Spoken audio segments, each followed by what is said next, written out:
Hi friends, welcome back to my channel. నేను ఈ వీడియోలో చూపిస్తున్నది కజ్జికాయలు గోధుమ పిండితో అలాగే బెల్లంతో చేసిన కజ్జికాయలండి. నేను ఎలా చేశాను ఈ వీడియోలో చివరి వరకు చూడండి. నచ్చితే కనుక ప్లీజ్ సబ్స్క్రైబ్ అయితే చేసుకుని ఒక లైక్ చేయండి ఫ్రెండ్స్. చూడండి, మనకి ఒక కేజీ గోధుమ పిండికి నాకు 50-60 కజ్జికాయలు అయితే వచ్చాయి. అన్ని క్వాంటిటీతో సహా ఈ వీడియోలో చూపిస్తాను. చివరి వరకు చూడండి ఫ్రెండ్స్. చూడండి, ముందుగా నేను ఒక కేజీ గోధుమ పిండి తీసుకున్నాను. కేజీ గోధుమ పిండి తీసుకుని ఒక గిన్నెలోకి దీంట్లో ఒక కప్పు బొంబాయి రవ్వ కూడా తీసుకొని మొత్తం ఒకసారి కలుపుకొని అలాగే 2 స్పూన్స్ సాల్ట్, మనకు టేస్ట్కి సరిపోను చూసి సాల్ట్ తీసుకున్నాను. అలాగే దీంట్లో నెయ్యి, కొంచెం కాసి చల్లార్చిన నెయ్యి, మనకి పిండి అంతా కలిసే వరకు కూడా నెయ్యి ఎంత పడుతుందో అంత వేసుకున్నాను. అలాగే మొత్తం కూడా పిండి అంతా కూడా కలిసే వరకు నెయ్యి అంతా కలుపుకొని ఒకసారి ఇలా ఉండలాగా చేసుకుని చూడాలి. అలా మనకి ఉండ రాకపోతే మళ్ళీ కొంచెం నెయ్యి వేసుకుని చూడండి, ఈ విధంగా మెజర్మెంట్ అనేది ఈ విధంగా వచ్చినట్టు చేస్తే నేను వీడియోలో చూపిస్తున్నట్టు సరిపోతుందండి.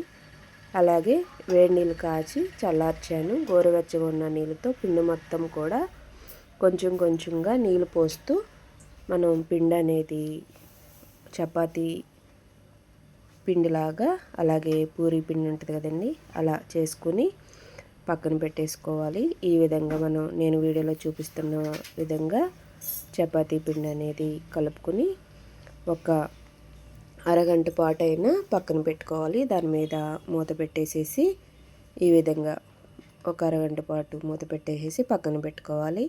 స్టవ్ మీద ఒక కళాయి తీసుకుని దాంట్లో నేను ఒక పావు కేజీ వేరుశెనగ గుళ్ళు తీసుకున్నానండి. కేజీ గుళ్ళకి కేజీ గోధుమ పిండికి పావు కేజీ వేరుశెనగ గుళ్ళు తీసుకుని వేయించుకుంటున్నాను. వేయించుకుని ఇలా వేగిన తర్వాత ఒక ప్లేట్లోకి అయితే తీసేసుకుంటున్నాను. అలాగే ఈ విధంగా వేగిన తర్వాత అదే కళాయిలో ఒక 2 or 3 స్పూన్స్ నెయ్యి వేసి దీంట్లో డ్రై ఫ్రూట్స్ అంటే జీడిపప్పు, బాదం పప్పులు నేను తీసుకుని గోరువెచ్చగా అయితే వేయించుకోవాలి.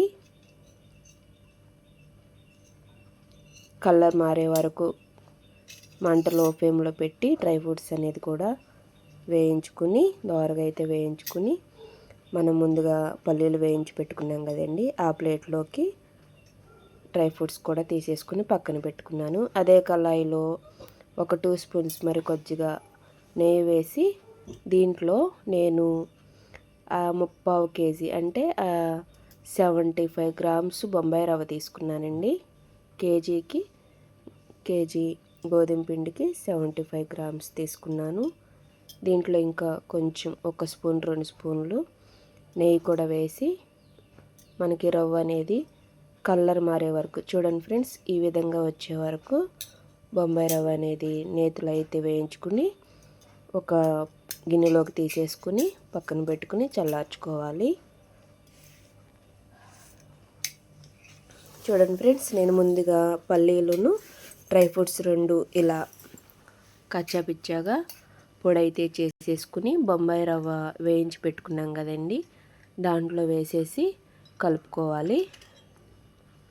మొత్తం కలిసే వరకు కలుపుకొని నేను పావు కేజీ ఎండు కొబ్బరి చిప్పలు కూడా తీసుకుని ఇలా తురిమి పెట్టుకున్నాను. బాగా ఎండిపోయిన కొబ్బరి చిప్పలండి ఇవి. అదైతే టేస్ట్ బాగుంటుంది. పచ్చిది కూడా నేతిలో వేయించుకుని మిక్సీ పట్టుకుని వేసుకోవచ్చు. నేను ఎండు కొబ్బరి చిప్పలు తీసుకుని ఒక పావు కేజీ తీసుకున్నాను.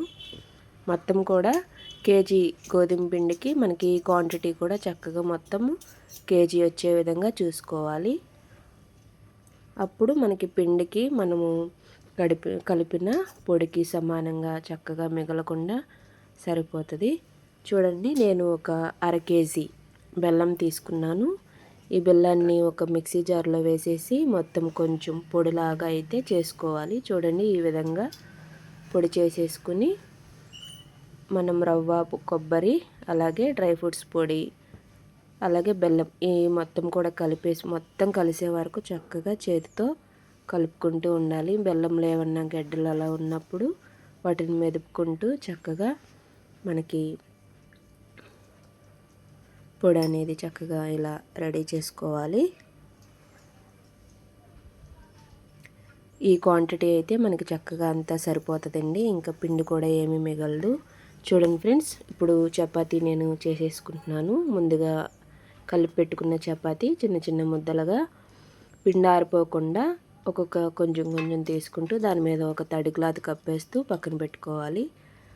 అలాగే ఒక ఉండ తీసుకుని కొంచెం పొడిపిండి వేసుకుంటూ చపాతీలాగా చేసుకోవాలి.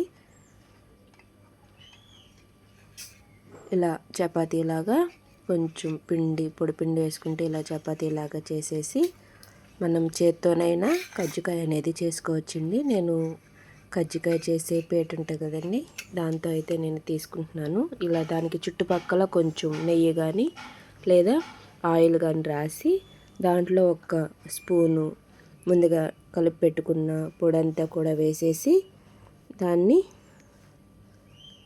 గట్టిగా అయితే ప్రెస్ చేసేసుకుంటే మనకి కజ్జికాయ అనేది చుట్టుపక్కల పడకుండా చక్కగా అది ఆ రౌండ్లోనే వేసుకుని ఇలా గట్టిగా ప్రెస్ చేసుకుని మనకు చుట్టుపక్కల ఉన్నది తీసేసి దీన్ని స్లోగా తిప్పుకొని చేతిలో వేసుకుంటే మనకి కజ్జికాయ అనేది చూడండి ఈ విధంగా ఒక్కొక్కటి ముందుగానే సగం పైన వరకు ఇలా ముందుగా చేసుకుని ఆయిల్ వేస్ట్ అవ్వకుండా ఆయిల్ బాగా కాలిపోకుండా కొన్ని నేను ముందుగా ఇలా చేసి పెట్టుకున్నాను.